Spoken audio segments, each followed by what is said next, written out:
Hi everybody, just wanted to do a video. I had my private pilot check ride yesterday and passed, and the DPE told me that she really liked my check ride binder. She was taking pictures of what I did in my nav plan, and I've watched a lot of videos on YouTube of check ride binders, and I think I did a pretty good job on this, so I want to share this with you. A couple things I picked up from a couple different people, so none of this is really mainly my idea, but the combination of things that I've seen. So first page, this is a 1-inch binder, private pilot check ride binder, my name, my FTN number on the front, just so, because she will ask you, or he or she will ask you what your FTN number is. I have a picture here that I don't know, not necessary, but I found a picture of the cockpit of the plane that I'm flying. She's like, oh, that's cool, you have a picture of the plane. So this is something that I saw that was pretty interesting on, I can't remember whose YouTube page it was, but you basically go in and you label the individual pages of your logbook, and you just put a little number in the corner. And I did it for the endorsements. I did it with letters, so this way, you know, they were lettered A, B, C. You know, there's A, B, C, so on and so forth. So this way, when you're, you know, the requirements that you need to have for your, say, you know, 3 hours of instrument training. So page 15, okay, so we're over here at page 15, and it's really like, you know, it's the same page, but I just, for numbers' sake, 15, 16, just to make it easy. You're not going to really find anything on page 16 probably. So let's just say page 15 on 8/7 of 23, which is this day right here. You just kind of come across simulated instrument training 1.3. Right there, 1.3. And then, you know, you kind of organize everything on this page so it's all broken down. And then I have the same thing for all the endorsements here as well. So 10 night landings to a full stop, page 17. So you go here, there's 16, there's 17, and you look over here at the night landings. So I got 2 here and 8 here. So this is on 9/18, 10/18, 9/18, 10/18, 10 total. So that's pretty cool. So that's that. And then next you have your student certificate there, your government issued photo ID. I have the medical back here, but somehow they got out of place. This is my certificate from Sporties, from my ground school. This is my test scores, or my test. I got an 85, and here are the codes. So you're most likely, your CFI is going to go through and have these codes for you, but I kind of went through and I looked them all up, and I did a document, because you do need to go through these with your CFI, and I think there's an endorsement in the back that you went through your missed answers, but I took a blank one. And so the DPE sent me a package of information that she wanted me to get together, my logbook and stuff like that, prior to meeting with her. And I sent in a copy of this. So this way, it just saved her time. She didn't have to go through and decode and do the work on that. And I think she probably, and she didn't say it, but she may have appreciated that I kind of did it for her, rather than her having to go do that. Here's my 3rd class medical. Personal minimums checklist. Definitely have this filled out for your check ride. She'll ask you what, you know, she'll give you a scenario, and he or she will give you a scenario and ask you, like, would you fly in this situation with a crosswind component of, you know, 12 knots, you know? And for me, that's not where I'm at right now. So anyway, so you want to have that. I'm safe checklist right here. Hazardous attitudes and antidotes. These are all just in, you know, plastic sleeves. I printed out a copy of my IACRA. You don't really need to have that, but I did after it's, you know, right before you're ready to go to your check ride. And then this is the nav page.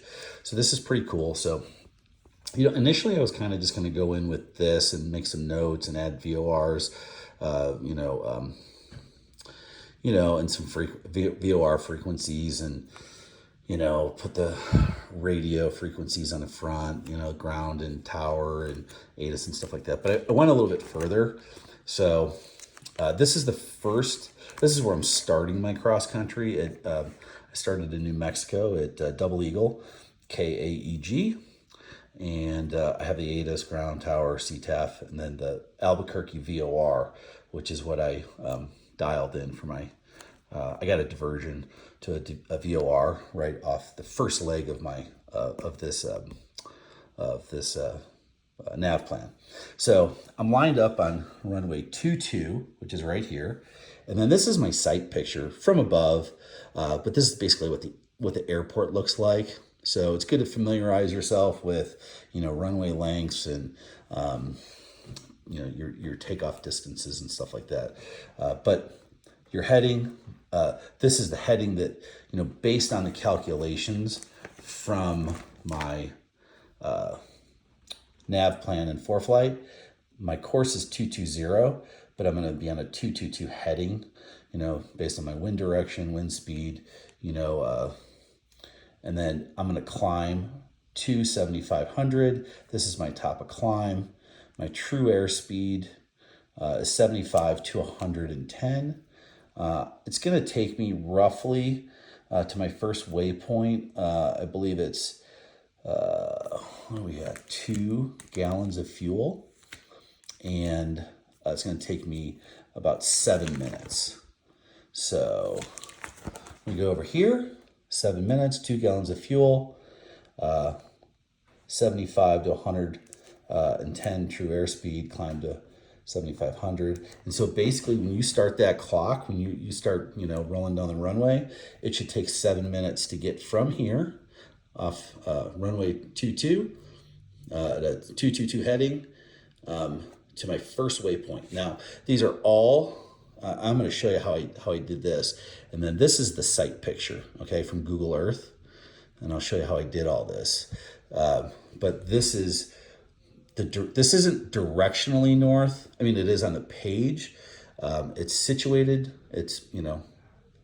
north, but it's not directionally north. So it's a 222 or, heading. But this is what you do here. So you have to log into ForeFlight web on the computer. You can go to map.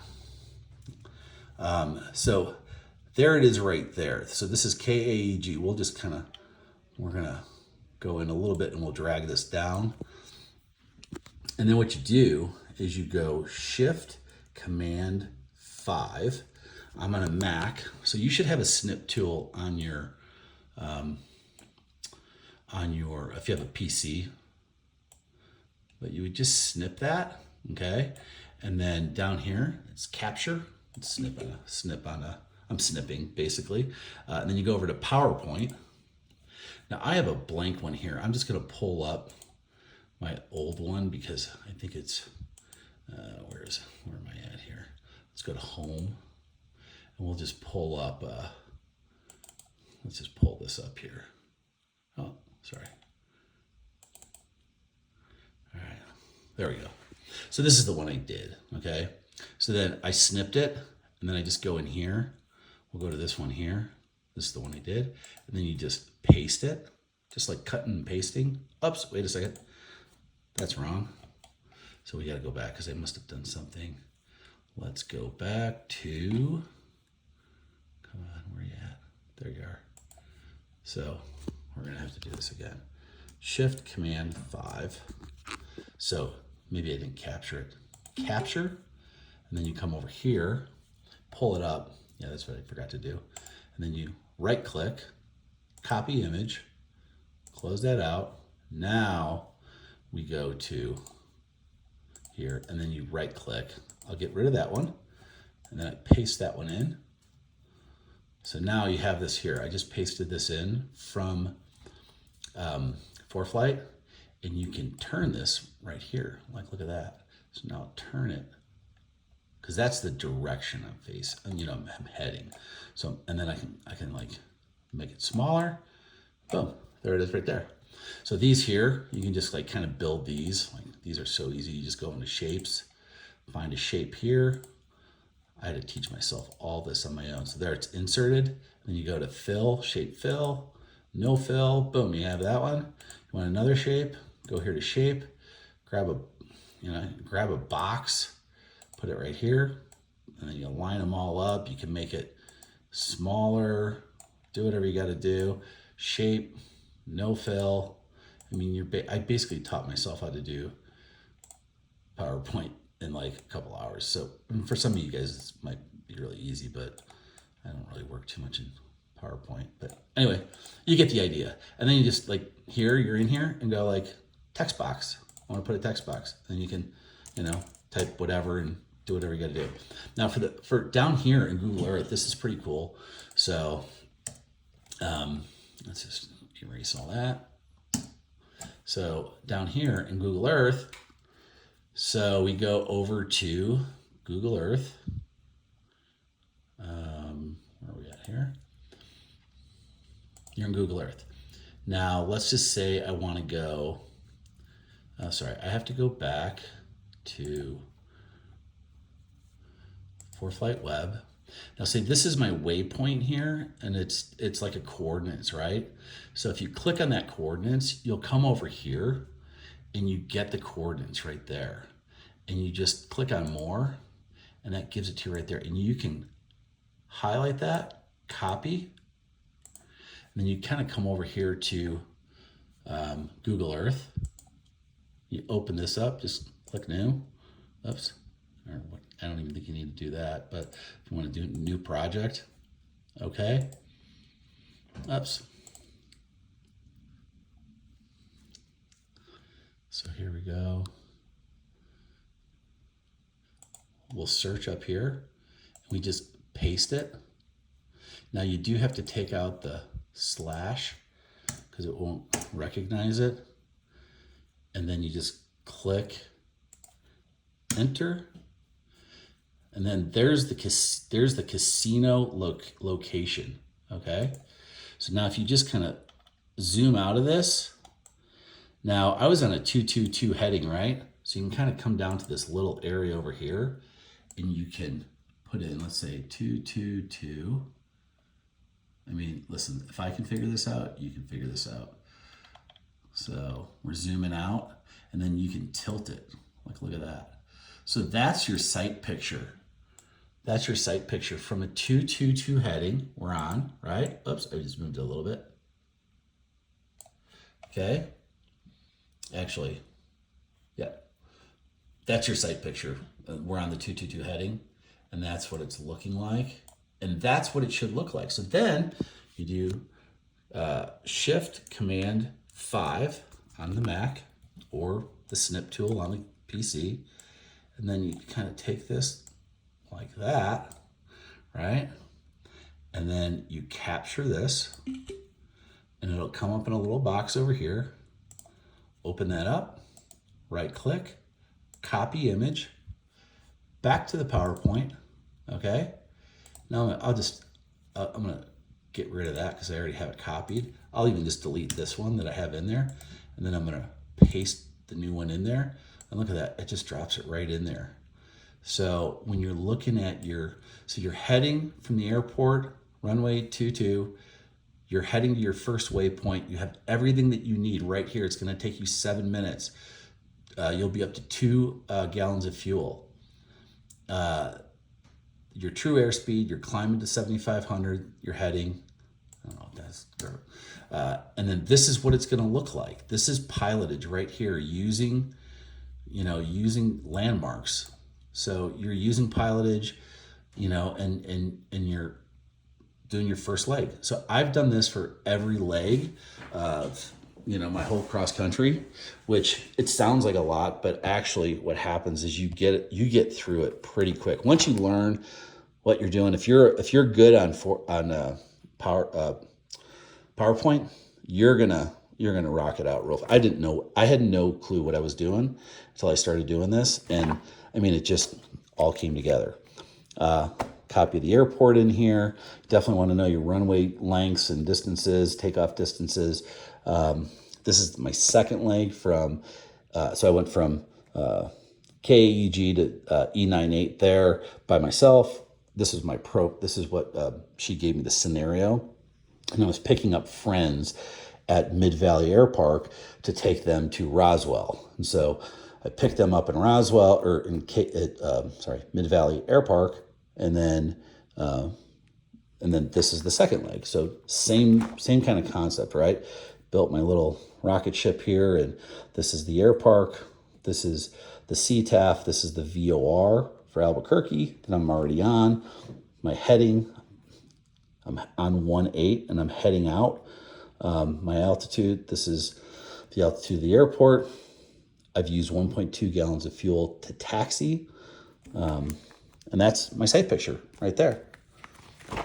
So I've kind of gone through, and then I chose like a VOR as my, my second, as a waypoint on here that I would dial in, the VOR on 113.2 and so on and so forth. So you just kind of go through and use these waypoints. Everything is, like I said, you're here and you're heading here. It's not the actual, you're not heading north, just so you all know that.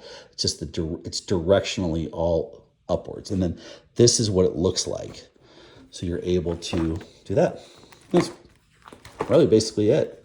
But she really liked this, and she was taking pictures. She's like, this looks great. My weight and balance, you have to have that for your cross-country scenario. So this is the current weight and balance for the airplane I'm using. And then I did, weight and balance calculations. I did these by hand because I think they're just shows like you put some work into it. Did all my calculations down here for climb performance, takeoff distance, landing distance. A lot of it wasn't really accurate information because you kind of have to do it a day before. So, you can run your, for flight and get updated wind and stuff like that. But she just wanted to see that that I knew how to do the work, So this is with, weight and balance. I had to ditch one of my friends, and only 3 of us were able to go because of weight and balance. So she was checking that out, but weight and balance is in there. This is the package of information that she gave me to put together for her. She wanted all my information on the aircraft maintenance, and she gave me a package of information there. This is just basically just like a, like a study guide, some reference material, like, acronyms, Aero and NW Craft, and things that we all know by now. Just a little study guide, tomato flames, and things that you can refer back to. And she was pretty cool about letting me look at it. I didn't really need to look any of this up. I have an airspace card in here that I came across from the FAA that's, helpful if you need to pull it out. A METAR cheat sheet. She liked this because she has this too. This was like Pawan's pilot memory aid that not really sure where I got this from, probably online somewhere, but a bunch of different acronyms. Some cloud stuff and crosswind. Definitely know your crosswind, how to figure out crosswind. There's a lot of videos online without, breaking out your E6B. You should be able to figure out your crosswind component, in your head. Gumbs checklist. That's it. So hope this helps everybody. I had a really, really easy time with my oral. Said it did really well, better than most. And I hope this helps everybody, and you got something out of this. And good luck with your check ride. Take care.